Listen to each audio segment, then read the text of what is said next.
Hello, and welcome to Local Legacies, the show where we go behind the scenes with enterprising individuals who are striving for the best in their business, family, community, and themselves. I'm your host, Tim Lanza, and without further ado, here's this week's guest.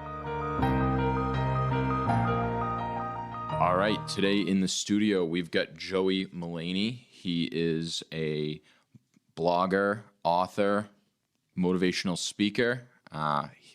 Very excited to have you here. I'm glad you could make the trip out. Yes. How's things going with you? Yes, of course. First off, thanks for having me on. I really appreciate it.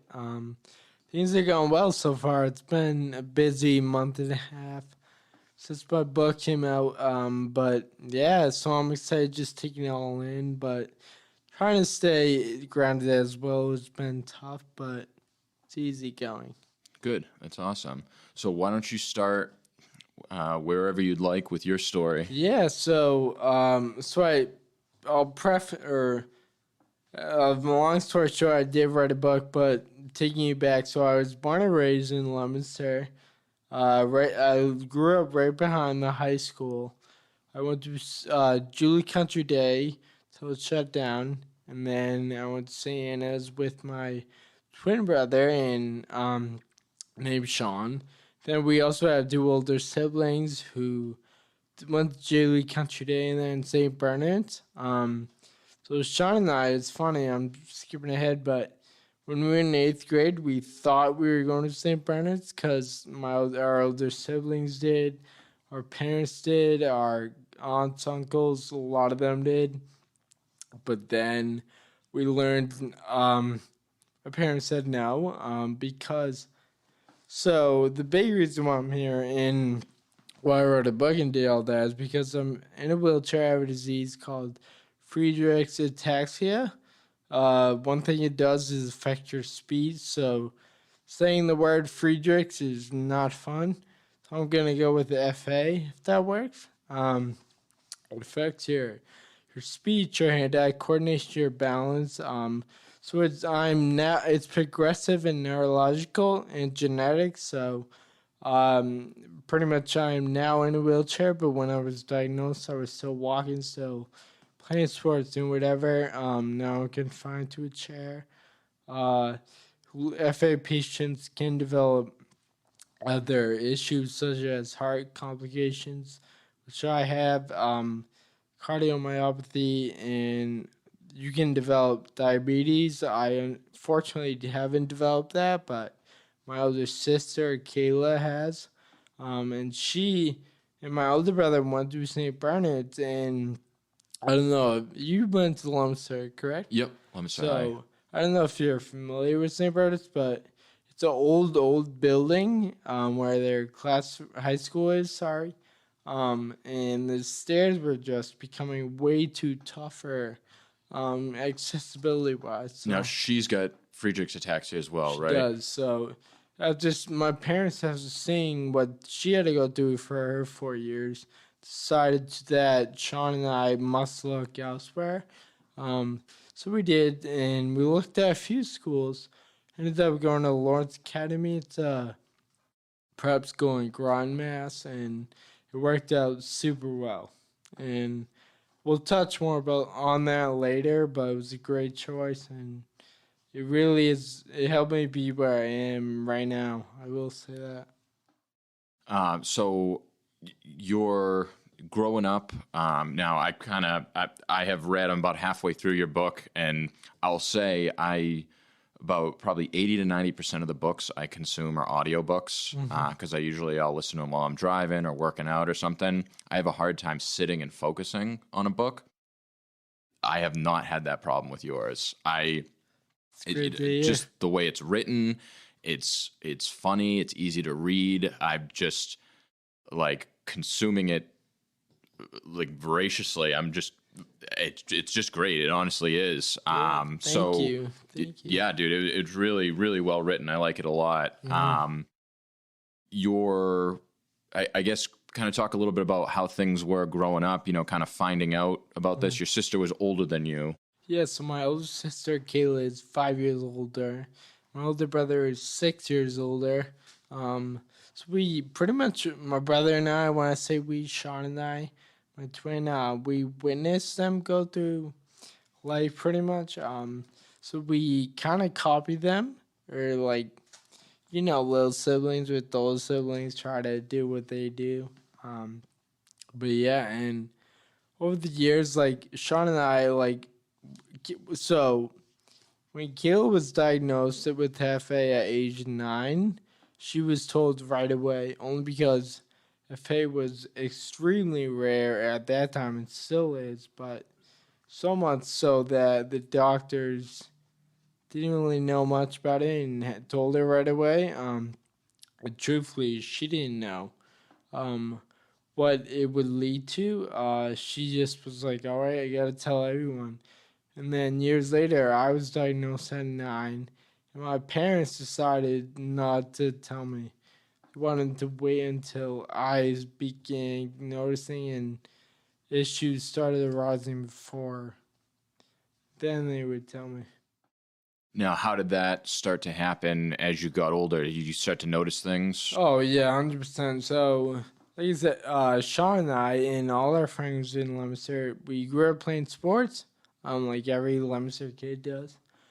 Baseball, basketball, football, all of that. And growing up, Sean and I were easily the best on every team, starting in every sport, on the field the entire time, or court, whatever it may be.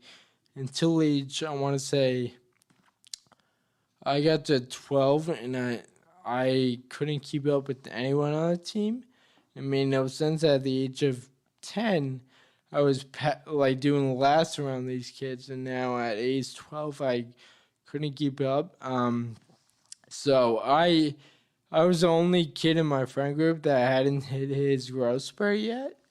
So I thought maybe that would play a role, but it did not. I would told myself and told others that played a role, but deep down, I knew something else was going on. I didn't think it was FA totally. I thought it could be, but no way. But it was. So when I got to the age of 13, we had a championship basketball game for our school, and all my friends, they played the entire game, and my dad was even the coach, and he didn't play me at all. And the final 2 minutes came, and he was like, "We're up by 9." He's like, "Joey, do you want to go in?" And I said no. I didn't want to be one of those kids. But when the game ended, we won. I just immediately put my clothes on and sprinted to my mom's car and just started bawling. Made her drive me home. I really didn't understand why my dad hadn't played me. But then that night, when he saw me so upset in my room, he called me in to our living room area where it's just him and I. And he told me I have FA, and I already knew what it was, sort of, from my sister, what she was going through. Seeing her, she was a big-time dancer. She had to give that up. She tried playing basketball when she was a freshman in high school, but the opposing teams kept making fun of her when she would run, so she had to quit that too. So seeing that stuff, like, you're a little kid, so you're not bright, I get that, but you're not dumb. You remember things, so that immediately came to me, and it was a real tough night, I will say that, but, yeah. It's a lot. Yeah. Definitely. And There's definitely a lot when you're 13 years old. now, how do you, I guess it doesn't matter. It happened the way it happened, but do you think that was the right decision to not tell you and let it kind of go on? Truthfully, yes. Or truthfully, I don't know, but I understand why my parents didn't tell me at the age of 9. Of course, I was upset with them at that time, but nowadays I'm not. I would have done the same thing. Like, my future child, I wouldn't know what to do if that did happen to him at age 9. I would do the same thing. And that seemed like that kind of happened to you throughout or over, like they were protecting you, basically. Mm-hmm. They were trying to protect you, and you've had that happen. That seems to be like recurring in your life as you got older as well. Yes. Yes. So what was that like going into, obviously your parents knew, your siblings knew, but then you're in school. Yeah, so my big thing I said that night and going forward was that no one can know. I didn't want anyone to know because, truthfully, I didn't want anyone to pity me or feel bad for me or treat me differently. Just being like, oh, Joey's just sick, kid. We got to help him. We have to be super nice when I want you to be real, not like that. So that was my big thing. There were some people that were like obligated to know, I will say, like some of my teachers and whatnot. And then my twin brother, Sean, I still to this day don't know how he told our friend group, but I became very good at reading people. And I was able to tell once they knew, like how they would act towards me. Like they were all my best friends. They were all good about not treating me differently, but they were. I also knew when they were trying to help me out a little more than they were. So that I was able to pick up on. So how, I guess, did that make you feel when you could kind of tell, all right, maybe this person's giving me extra slack or they're treating me differently? What was that like? Before anyone knew, I would just play dumb. So I wouldn't let anyone. So when people were acting that way, I would try to do my best to just play dumb and be like, oh, thank you. Like, what's going on? But in the back of my head, I knew exactly why they were acting nice. But yeah, I still do that nowadays. But I think people are aware that I'm playing dumb. But that's what I would do, and I regret it, but it's what I did. And now at this age, or as you're going through your, middle school and you get into high school, you said you went to Lawrence. Yep. What were things like there? Yeah. So it was alright at first. So freshman year, I was 15. I was still able to walk well enough where I could get by. But if someone were to stare at me for more than 10 seconds, they'd be like, all right, someone's up, but no one did that I know of.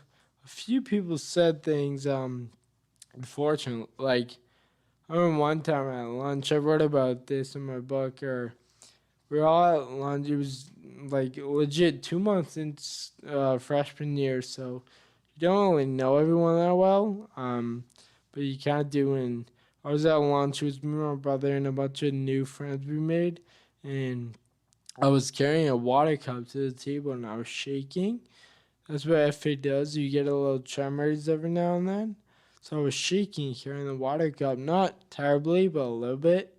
And some girl asked me why I'm shaking, and I just froze. I had no idea. I turned so red. But then I tried to be funny and did a comedic way out and just said like, "Oh, I've had like 3 cups of coffee today, all that." And like I say in my book, I've never drank coffee at that age, but it worked. And so that girl actually was our good friend Sean and I, and that's when I realized Sean told her because 2 days later I saw her again, and she was very bubbly, very warm. Like it was totally different from what I saw her that day as. And that's when it hit me. Sean told her, and I was gonna get upset, gonna get mad, but deep down I knew Sean was doing the right thing. She had to know, like people had to know, because if she didn't know, it could have escalated into something worse.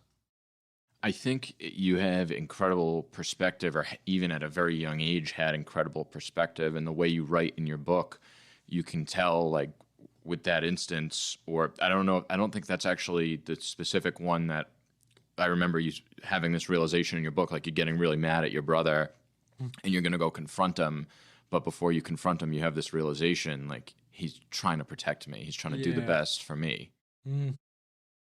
I mean, he was, yeah, and like I, I tried so hard not to let people know, especially in high school, but my FA was progressing, so it was becoming like pretty obvious. I don't know. And he was strategic about who we would tell. So I remember in the book I read about this guy he told, and yeah, like looking back now is fine, because the guy he told was our good friend. And he was in a lot of classes with me, so if I needed help grabbing a book or if I dropped a pen or whatever, he'd be there to help me out. And it angered me at first, but like you said, Sean, he was doing the right thing. And it seems like you like the tactic you used with that girl is kind of diverting to humor and kind of making a joke of it. It's like you continued to use that throughout your life as a tactic to, you've your brother who's becoming this more and more dominant athlete like you were, and then you've kind of changed paths. You realize you're not going to go the athletic route, but you start to kind of develop your personality and your humor. So what was that like? That was definitely tough. Because I like growing up, we all like I envisioned myself being a dominant athlete. Till college, I really thought I would go D1 NBA maybe, but obviously not. So that kind of threw me off. Like in high school, where when you had to do something after school, like every student was required to. So I managed the basketball team only because I love basketball so much. I didn't want to give it up, but it did suck sitting on the sidelines when I want to be on the court doing it all, but I can't. I don't know. So although it was easy to dwell on it like I'm doing right now, like you just gotta find other ways to enjoy it or like find enjoyment from it. And what are some of those ways that you've done that, throughout your life and now? Yeah. Well, my big thing is like there's always a way. Like we're gonna find a way no matter what. It may not be the normal way, but there is a way. So what led me to where I am now is like going to college. We talked about it. Everyone nowadays, it's different for everyone, but majority of people nowadays go to school for 4 or whatever years, get a job, do that job, slowly climb the corporate ladder. And I knew before I went to college, I knew FA would get worse, and I knew fatigue would get worse. So I didn't know if I was able to get a job and slowly climb the corporate ladder. So I think of ways I could still achieve the most, but doing what I want to do and trying to find ways how I can do it. Not how I like people can say like, oh, I want to do this, want to do that, I want this girlfriend, I want that. Like if you, but be like, oh, I can't do that, I can't do this, can't do that. Well, you can. It just might not be the normal route or the route that everyone else does, but there is a route to take. It just might take a little longer. So as time went on, how did you see that start as you started to like envision how I'm going to do this? Yeah.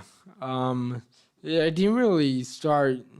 I started thinking like that in high school, but it really didn't begin to like become like a foundation with me until I want to say college. Towards the end, I realized like, oh, like all my friends are getting marketing jobs or sales jobs or whatever it may be. Maybe I should do that. And then I'm like, no, I don't want to do that. What do I want to do? Is it feasible to do what I want? And yes, it did take much longer than others, and it was hard, but I'm doing it now, which is very nice. And that kind of began with the blog, doing that. So you talk a little bit about your blog and Yeah, so I started the blog right at like a couple months after I graduated college in 2017, and I would post almost every week or every other week different topics about motivation or inspiration or just trying to help someone get through the day. Like, you never really know what's going on with someone, so just try to help them out in different ways. So started with that, and then it started getting some recognition, and I started to get support from others. So all the while I was doing that, I was writing the book as well. And that became hard. The hardest part was that, not the hardest part, but the hard part was that it was tough. Like I was sitting on my laptop writing away, like in a corner looking weird. But while friends of mine are starting their own money or already opening a 401k and stuff like that, and I'm just typing away, and that was definitely hard. Like, my buddy even said to me recently, he was like, "Yeah, while you were running, my parents would always ask about you because no one really knew what you were doing. Like every other kid I know or knew at that time, you knew where they were from 9 to 5, and me, you had no idea, but it all evened out now, which is nice." Well, I think a lot of people, there's like this pressure to fit into this, this box of you. There's these steps that you need to follow. You go to high school, then college. From college, you get a job. That's what I did. I found myself very unhappy in that situation, and I wasn't exactly sure why. And looking back, it's like that wasn't the right path for me. You were able to kind of also see that and start to create your own path, which is great. And Yeah. No, but yeah, like the same, like just thinking about getting a job and waking up early, and made me unhappy just thinking about it. So started doing that. Like I try to find something happy. So I always reflect on. Truthfully, I had no idea what I want to do with my life at this time. Senior in college, I went to a school trip with a group of kids, and we went to Bogota, Colombia, and went to a Nobel Peace Prize summit. We heard different laureates talking about their experience, and I could hear from people like they didn't like what they were accomplish in life was truly remarkable, truly incredible. Like one lady became a lawyer in a country where there are no female lawyers, and she went to a different country and tried to help fight the legal system in her home country, and it worked. It was incredible. And I was like, all these people are doing what they want to do, and it hasn't been easy, but they were able to do it. And it just gave me like motivation. Like, I can do it if I really want to. It's just not going to be easy. You got to know that. And anything I do is like that. It's not easy, but I'm still gonna do it. now your degree's in communications, right? So my bachelor's degree is in political science, and my master's degree is in communications. Yep. Okay, and did that play into, I guess, like your interest or your ability with writing? Oh yeah, communications totally. So while I was at Emerson getting that degree, I was also taking writing courses. So that was helping me a ton. Um, Like I said, the writing process I started in the year 2017, ended in a few months ago, or a couple months ago. You're talking about writing your book. Yeah. So 4.5 years, 4 years. Just about with editing, constant editing. So being at school has helped me so much with editing, knowing how to write logistically, and how to use sentences, commas, like little stuff like that. People are like, oh, that's easy. It's really not. Like, writing can be very complicated, so that helped so much. And I'm assuming kind of similar with your blog, right? Writing with that kind of gave you that practice of it's more of not like this book that's this big long story, but it's like a condensed idea. Yeah, that was tough at first, because my original blog posts were kind of short stories, but you had to sum up things kind of quickly, a sentence or two, and in the book you have to tell way more details, so that was kind of tough at first, but definitely the blog and writing just helped me out so much, and that was when I really got into reading. And that played a giant role in the various books that I read. Speaking of the detail, talking about that, that was something that struck me, was like the detail of the stories that you've told in the book. Just like your thoughts and your feelings at the time, the small details of it. It's like you put the reader right there, like they're there with you. And that's something that actually really stood out to me. Yeah, so like I said, I was fighting forever. It felt like my editing team was awesome. I will say that. And my older brother would always helped me and gave great advice. He was like, pretend you're writing to a kid in California, a 14-year-old that you don't know, and tell him the story. So I don't know why.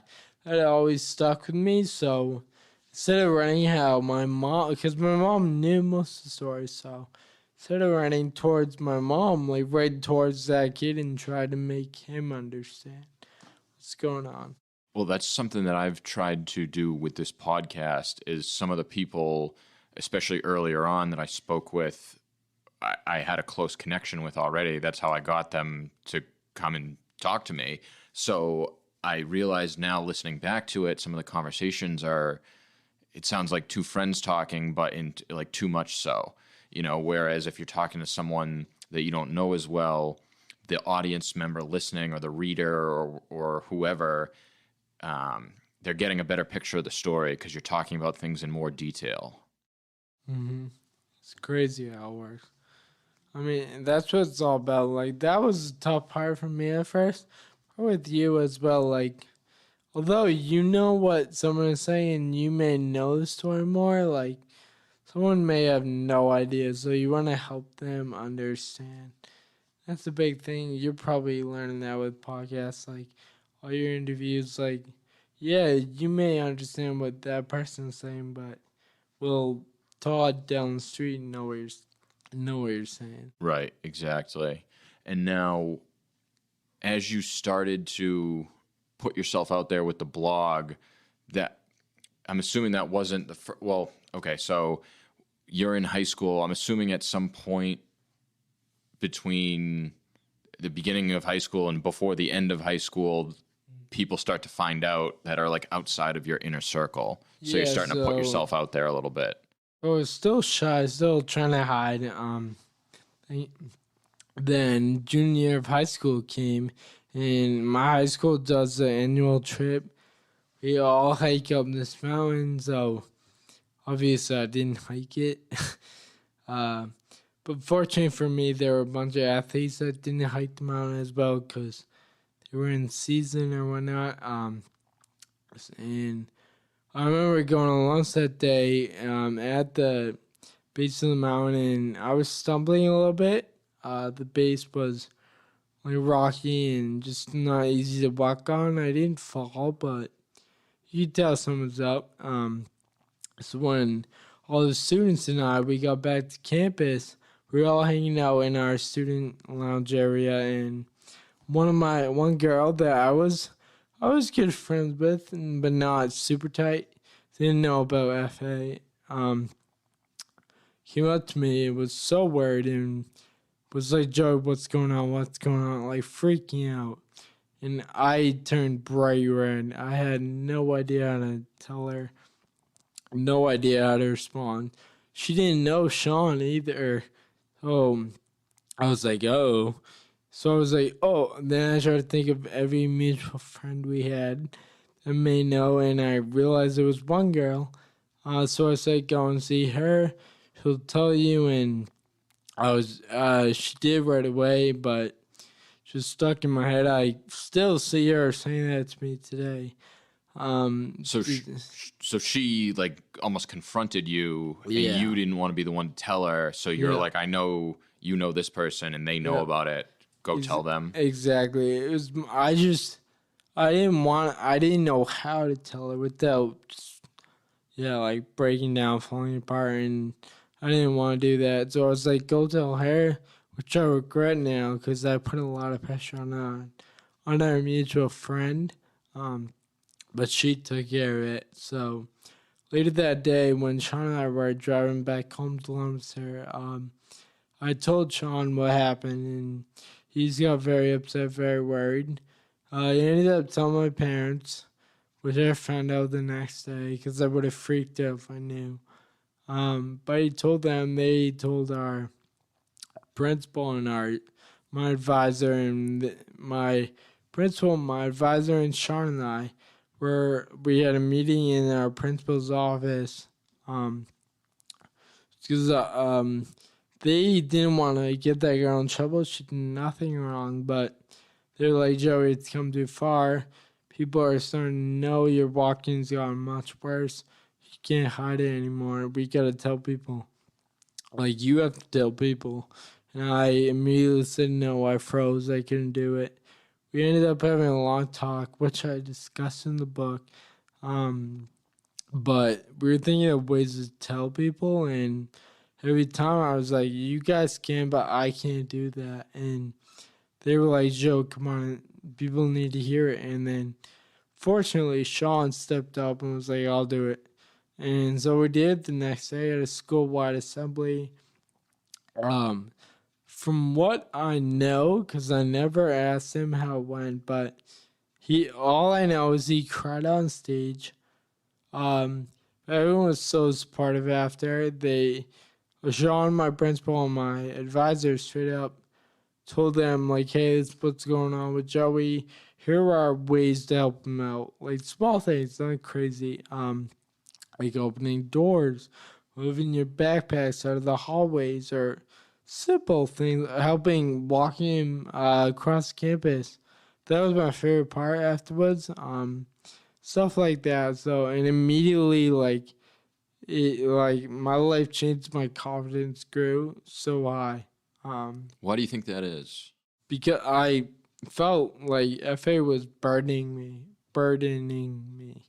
Like giving me back almost. Like the real Joey wanted to come out, but he couldn't because he was so afraid of the public just scaring him, and knowing I could be myself at high school, like, just made me shine pretty much.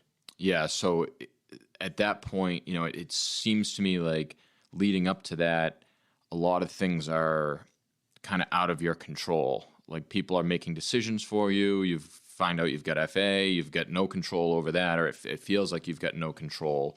And then now the secret's out, so you don't feel like you're hiding so much, and now you're starting to, like, gain control of your own life. Yeah, like, just having that control was great. Really was. And for example, like, during my senior year, my varsity basketball coach, I was still a manager, asked me to score a layup in the game, and the whole Joey said no. He came out.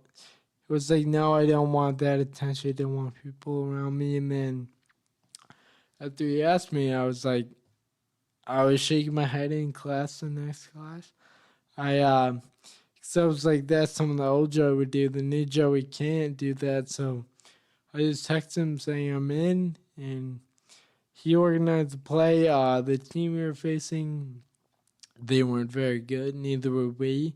So it was senior night or senior day. No one really cared if we won or lost. So the beginning of the game came, and prior I told the coach I would only score a point if I can dunk, and he laughed. He didn't believe me, and I was like, no, I'm very serious. Fortunately, we had a kid on our team who was 6'8", and I saw him squat way more than I weighed, so I knew he could do it. And he did it, so my coach drew the play. Sean was on the court, he gave me the pass, and I dunked it, and thank God, because that just gave me so much confidence in sport, because it went viral online.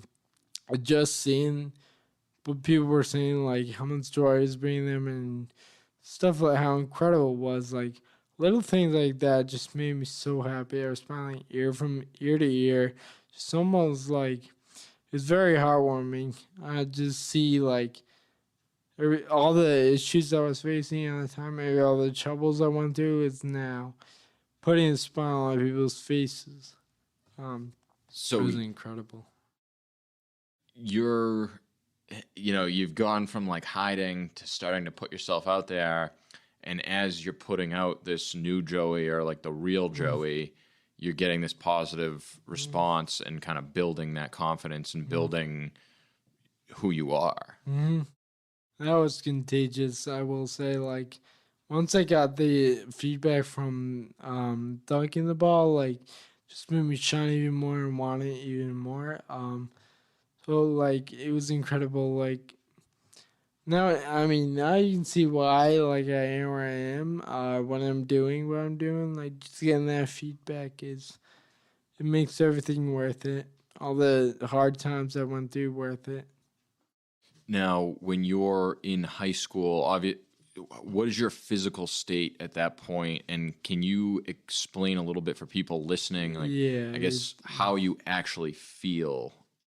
So, for the older listeners, the best way to explain it, freshman year, I walked as if I was 1 shot deep. Sophomore year was 2, junior year 3, senior year 4, and senior year 40 kill shots. Is just you're done. My walking was terrible. I couldn't get around campus unless I walked arm in arm with someone.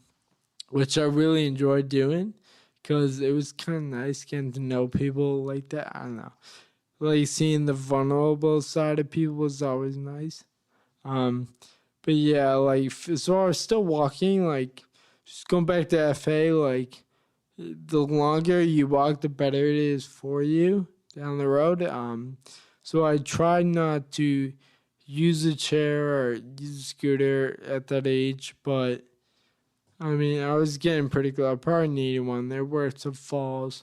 Nothing crazy, but there were. Yeah, and now you're also working out at this time too, right? Or you had kind of throughout your life worked out? So I was working out, but I was, truthfully, at that time, I was just doing, like, beach body workouts. I would do some leg stuff, but I'd be like, oh no, the cute girl walked by, I'm going to do curls or whatever. Didn't work ever, but I tried. Did it improve things for you physically? Yeah, and like mentally too. It just gave me so much more confidence when you're looking like all right. You're not a bodybuilder or Greek god, but you're in some shape, and like truthfully for me, it changed my mood, changed my sleeping pattern. Like I just felt better doing it, so I just kept doing it. And you're still involved now, right? You're So adaptive now CrossFit athlete. Yeah, exactly. So I'm doing that at a gym out in Boston, and they are just very supportive, very helpful. The one lady I work with, there's two of them, sorry. But the girls I work with are incredibly knowledgeable about. One works at MGH, one works at Brigham Women's, both doing therapy in some sort, so they know a lot about ataxia. Not a lot about Friedrich's, but they're good. They know what I need to work on and stuff like that. And the best is I've been working with them for a few months now, so they figured out my personality and like when I'm a baby, when I'm not, like, and how to motivate me, how to push me, all of that. And you find that is something that even now helps you physically, like the way your body feels 100%. And being able to move and function. Definitely. It's just, like, especially eating well, like, so, like, with fitness, one of my trainers, she said, maybe you should focus more on your nutrition. That might help your overall energy levels, stuff, your heart levels, whatever it may be. So I did, and she was right. It's helped me a ton. I'm much more active now, energetic, I will say. Still get tired often, but there's still a lot of days where I have a lot of energy, and it's incredible what they do. They know the muscles I need to work on. So with FA, your legs, obviously, it affects your legs first. So they're good about using my legs. Like, I'm not gonna go for a run or like lift 300 pounds with my leg, but they're good about staying active, keeping them moving so they don't atrophy. So you're good about that. And when did you transition into being in the chair like regularly? Was that like a slow Yeah, or first day of college. yeah? First day of college when I moved in 18. I knew I needed one. Like, there were times I used wheelchair on trips or like on vacation, or whatnot, but when I permanently started using it when I was 18. And how was that for you, both like mentally and emotionally, as well as physically? Physically, it was great. Like, I was doing things so much easier. I will say that, like, little did I know how easy it'd be to go to the bathroom and brush my teeth when I would do it at home when I was walking. It would, like, there was a lot that went into it. If I hopefully had to pray I didn't fall. I was first. Pray I didn't do stuff. So being in the school to help. But emotionally, it was kind of tough at first.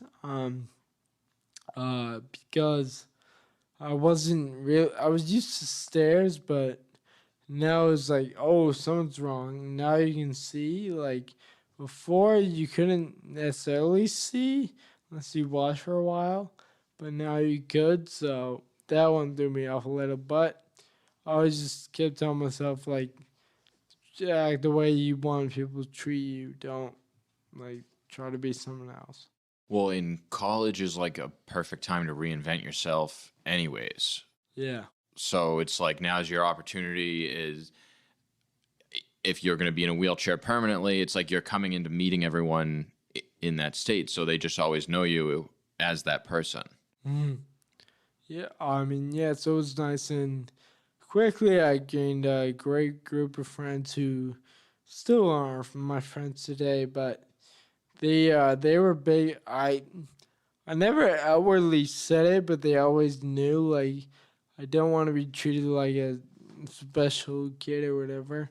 Like someone who is treated differently in order to make them feel better. Like, I want to be treated as if I were anyone else, any other kid you would see. Yeah. So, speaking of that, I think that you talk about it in your book. The title of the book, Stare at Me, would alluding to the way people looked at you, the way people have treated you in the past. What would you say to people, not just like the way they treat you, but to other people in general that may have certain conditions or be a little bit different? Like, do you have practical advice for people? Well, I mean, yeah, so my advice is you have to know every case differently. Everyone who's a little bit different and physically disabled is different. Some people want help, some don't. Don't, I know, like, don't treat them any differently. That's a big thing you want to get at. Like, they're still humans. They still, like, wake up every morning, put their shoes on. You're going to be very different from how someone able-bodied may do it, but they're still going to do it. So just treat them with respect. Don't treat them like they're deserving of more respect, because that's my big thing. Like, you can see their issue, and you feel bad for them, but like Todd walking down, I said it earlier. Todd walking down the street, you may not be able to see the issues he's facing. But little do you know is his mom could be alcoholic or his grandma could have cancer, blah blah. Like, it's stuff you never know. So although you can see the physical difference, be like, oh, that kid's life's hard, it doesn't make it any harder than anyone else's, I would say. Yeah, it's like people are suffering with all different types of burdens, and some are more obvious than others, but some of the ones that you don't see are Yes. very hard to bear. Can't stress that everyone has issues going on. You can see mine, you can't see someone else's necessarily, but everyone has something going on. Yeah, and something I notice about you, I mean, it's quick. I think anyone who spends any time with you would notice, but like today, you come here, you drove yourself here. There's a handicap spot out front. you park on the other side of the parking lot, you get out, you come over, you come inside, like you're the opposite of a victim. You know, you're an empowered person. And I think nowadays more and more, like you see more people that are victims, or they're not like a legitimate victim, but they're playing the victim card, or they're using whatever as an excuse for, well, I'm in this, I can't succeed because I'm in this situation. How have you kind of taken that and gone in the other direction? Yeah, like we touched on it earlier, before we started, so never mind. But we talked about success and all that. Like, to me, it's really not about the wealth or power or having a nicest like car or whatever. Maybe it's about like overcoming those challenges and being like secure in yourself. Because going back, like I said, everyone has challenges. They really do. Some are internal, some are external. Some you can see, some you can't. But no matter what, I just want to emphasize, like, for me, success is not about like your wealth or your status or whatever it may be. It's more about like how happy and secure you are, and just being around things that make you happy. And when I say secure, like yeah, I'm not totally secure. Like, of course I want to look the best, blah blah. But no matter what, want to be happy. And if I'm not happy, I'm out. I'm not doing that. So I mean, that's my advice. Like, always try to be happy, because I mean, depression is very real, and like I face it. I definitely have, but then I go and reflect back to what makes me happy. Just go with that. What are some of those things that make you happy, or that you've used in the past as tools to kind of get out of that depression? Well, I mean, some are silly, but it works. So I can't really sing it. You know the song "Let It Go"? Yeah. It's a great song. I often sing that when I have an issue. I'll be like, and I'll keep thinking about the issue and keep getting madder and madder. And I'm like, what would Adina do? And I just sing "Let It Go," and it actually works. I'm letting it go, that big issue that's irrelevant, that was taking up too much headspace. And now it's gone. But just being around things that make me happy. Of course, my dogs. I do love football. I do love TV, but it's love stuff like that. If you, like you or anyone, like if there's a negative person in your life, just maybe cut them out. Like, you don't need that toxic waste in your head, like in your life. Like, unless they're family or friends. Like for me, my family and my friends are like everything. They're two of my solid like bases. So even when my life's haywire or something's going wrong, I always have them to rely on. And I always know, like, if we argue with each other, because we do. I mean, there's a lot of us. But I always know we still love each other at the end of the day. Yeah, you can tell, you know, both from our conversations together as well as what I've read in the book and just what I've seen, you've got very strong relationships with your family and with your friends. And, you know, thinking about what you said about when people helping you walk across campus and immediately having good friends in college, do you think that your vulnerability that's kind of out in the open causes other people to be a little bit more vulnerable with you? Yes, definitely, yes. Wow, yes, you nailed it. That's why, yes, it does cause them to be more vulnerable. But once I know they are, like, I try to. Can I swear in here? You can swear, yeah. So I try to fuck with them, like, try to, like, be a normal kid. Like, I don't want them to get too sappy and too afraid of me, but I feel like they have to be really nice. Just fuck with them and let them know, like, I'm still a real kid. Like, I still am a like 27-year-old kid trying to figure it out, and I don't know, it really helps. So people can really get to know Joey Mullaney, not Joey the kid in the scooter. Right. Yeah. And I think that's part of like a really healthy relationship, whether it's family, friend, or an intimate relationship. is you've got that depth and that honesty or vulnerability, but then you've got the joking around, the busting balls, fucking with someone, and being able to have both sides of that. Like, that's where you get a great friend. Yeah, because, I mean, you know, like, I bet some of your best friends or former friends, like, they all, like, you probably appreciate them more if they were able to mess with you and you mess with them back. No, it was never a platonic relationship, but I don't know, is that true? Yeah, well, it's like if I'm not like busting your balls or giving you a hard time, we're probably not that good of friends if I don't feel like I can do that with you.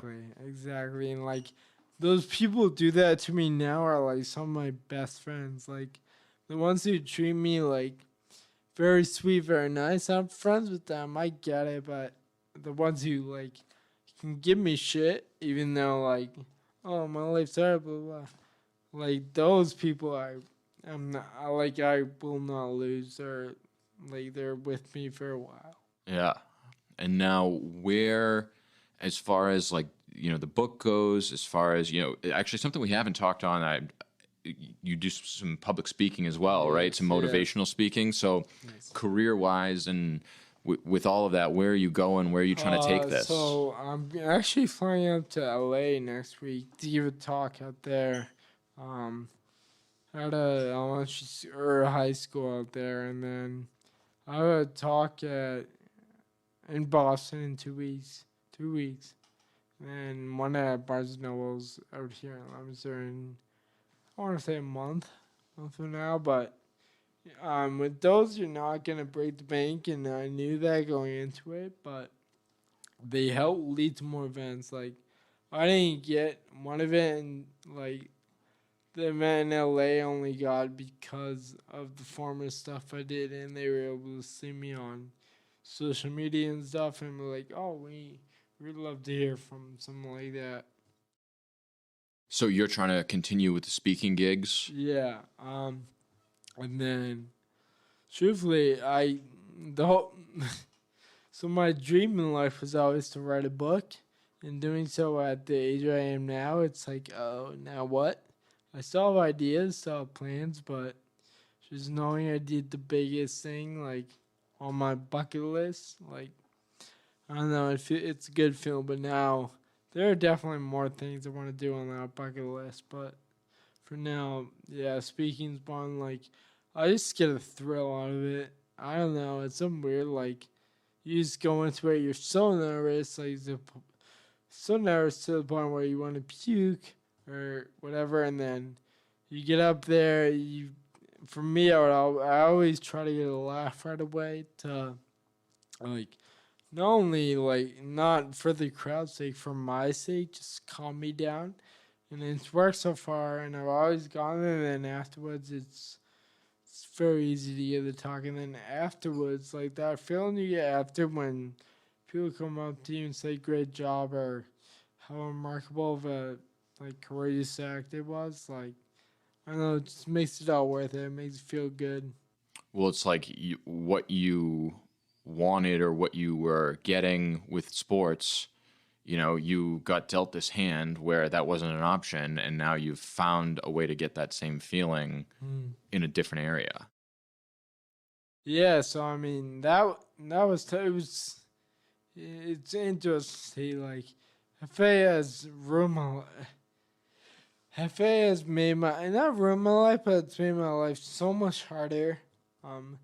And for a while, I thought there was no way out, and I found a way out. And although FA is never gonna go away, I'm still, like, now that I found the new avenue to really monetize all the FA worries it's caused me and fears, and now to monetize it and see what it's bringing me, it's something pretty it's cool to think about. Yeah, it's like you're kind of able to pivot and take, like we talked about before this, but the people that I've talked to have all had different jumping off points, and they've found success or created success really in their lives, but they look at, well, what do I have to work with here?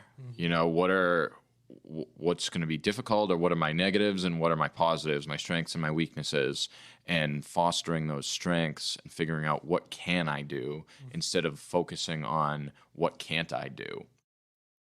Yeah, definitely. That's a $1,000,000 question right there. Like, what? Even though I can't do what my friends do for work or for relationships, making money or whatever it may be, what can I do instead that will help me, like, make me a better person at the end of the day?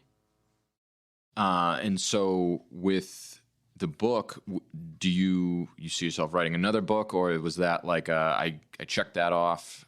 Yeah, so I don't see myself writing another memoir, but I do see myself writing another children's book maybe. I'm not rushing to do that. Yeah, I'm kind of seeing where this takes me. But that's the idea. I do want to ideally go into adaptive fitness and start working there. Trying to add a component to whatever it may be. So my big thing is that I've been working out. So for me, I've been working out with personal trainer at a CrossFit gym for over roughly 10 years now. And I know firsthand it's not cheap. So I want to find like a way, like maybe create a nonprofit where it could help pay for adaptive athletes to get the one-on-one training that they need. That for those who can't afford it, that's the next goal, I would say. Yeah, and it's funny, like everything that you've done, all these things, like you just seem to always be looking to like help other people or add value to other people's lives, and I think that's something that should be commended. Well, yeah, but I don't know. I've received so much help throughout my life, whether it be from my brother to a random person on the street holding the door for me. It's something like that. I just added up over time. So I want to somehow repay them and thank them for helping me and seeing I'm trying to help others now. Most definitely. And now, how can people help you, whether it's or get help from you, either way, your blog, your book, social media, stuff like that? Where can people find you? Yeah, so they can find me on my website at johnmullaney.com. Whether the books are there, or they can go to Amazon, type in "Stare at Me," John Mullaney, and it should be there. Same with all my social media profiles. It's all John Mullaney1. You can find me there. Awesome. Well, thank you so much for coming out here. Yes. Thanks for taking the time to talk to me. I had a great time learning a little bit more about you. Your book is excellent, and can't wait to continue this friendship, see what else we can do together. Awesome. Well, thank you. I appreciate you having me on. Thank you for tuning in with us. We do this to share the stories of some of the incredible individuals in your community. All we ask in return is if you found value from this episode, please share it with someone else who may also gain value from the show. Please feel free to rate or review the show. Your feedback helps us give you more of what you want. Until next time, I'm Tim Lanza, and this was another Local Legacy.